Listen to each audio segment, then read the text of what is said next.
تو اللہ رب العزت نے اس کا علاج قدرتی طور پہ اس کے ساتھ رکھا ہوتا ہے۔ اسی طرح کسی کے اندر کوئی اور مرض ہوتا ہے، کسی کے اندر لالچ ہوتا ہے، تو اللہ رب العزت نے اس کا علاج اس کے ساتھ رکھ دیا ہوتا ہے کسی کے اندر، لیکن یہ صرف اس کے ساتھ ہوتا ہے کہ جو مراحل طے کر رہے ہوں، سلوک کے، طریقت کے، معرفت کے، روحانیت کے، آگے بڑھ رہے ہوتے ہیں، تو یہ وہ مقام ہوتا ہے کہ جب اللہ رب العزت ان کے ساتھ اس کے نفس کا علاج رکھ دیتا ہے۔ کچھ لوگوں کے اندر خود پسندی بہت زیادہ ہوتی ہے، تو ان کو ان کی اصلیت یاد دلانے کے لیے اللہ رب العزت ان کے ارد گرد کوئی نہ کوئی چھوڑ دیتا ہے ان کے نفس کے علاج کے طور پہ، کہ یہ اس کی اصلیت یاد دلاتا رہے، اس کا نفس اس سے مغلوب رہے اور یہ اپنی منزل مقصود کو پہنچ جائے۔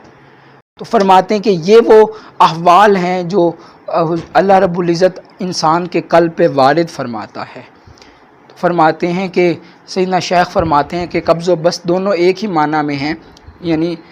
حق کی طرف سے بندے کو عطا ہوتے ہیں، اور جب وہ دل پر اثر کرتے ہیں تو یا تو باطن ان سے مسرور ہوتا ہے اور یا نفس مقہور ہوتا ہے، یعنی یا انسان کا باطن جو ہے وہ اس سے خوش ہوتا ہے اور یا اس کا نفس اس سے زیر ہوتا ہے، ڈیگریڈ محسوس کرتا ہے۔ نفس ڈیگریڈ اس لیے ہوتا ہے عالم قبض کی کیفیت میں، چونکہ جو ہم بیان کر چکے کہ اللہ رب العزت چاہتا ہے یہ منزل مقصود کو پہنچ جائے، یہ بھی اللہ کی طرف سے ہوتا ہے اور اس کے لیے ہدایت ہوتی ہے۔ اور عالم بسط کے کہ کچھ لوگوں کے دل صاف ہو چکے ہوتے ہیں، ان پہ اثر نہیں کرتا کبر اور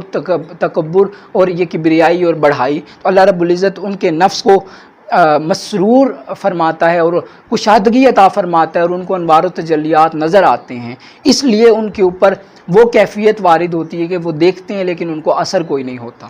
تو یہ وہ دو کیفیات ہیں راہ سلوک میں جو صوفی آپ نے مقامات در مقامات طے کرتے ہیں اور آگے بڑھتے ہیں اللہ رب العزت کی طرف، مقام طے کرتے ہیں راہ سلوک میں، تو ان کے اوپر قبض اور بسط کی کیفیات وارد کر دی جاتی ہیں ان کے حال کے اعتبار سے، ان کے قلب کی وسعت کے اعتبار سے، اور یہ دونوں کیفیات اس کو منزل مقصود تک پہنچا دیتی ہیں۔ لہٰذا جو شخص محسوس کرے کہ کسی کے اوپر قبض کا غلبہ ہے تو اس میں وہ پریشان نہ ہو، اللہ رب العزت کی طرف سے ہوتا ہے، اس کے مقامات بڑھ رہے ہوتے ہیں، لیکن اس کے نفس کے شر کی وجہ سے یا کوئی خرابی اس طرح کی ہوتی ہے کہ اللہ رب العزت اس کے نفس کے اوپر پردہ ڈال دیتا ہے، مقام بڑھ رہا ہوتا ہے، ٹرین چل رہی ہوتی ہے، سفر طے ہو رہا ہوتا ہے، لیکن کھڑکیاں دروازے بند کر دیے جاتے ہیں، ارد گرد نظر نہیں آتا کہ سفر طے ہو رہا ہے یا نہیں، تو وہ اور بلکتا ہے اور روتا ہے اور خشیت میں جاتا ہے، تو اس کے درجے اور بلند ہوتے ہیں۔ تو اگر کسی کے اوپر یہ غلبہ ہے تو وہ پریشان نہ ہو، یہ بھی اللہ کی طرف سے ہے اور وہ منزل مقصود پا لے گا۔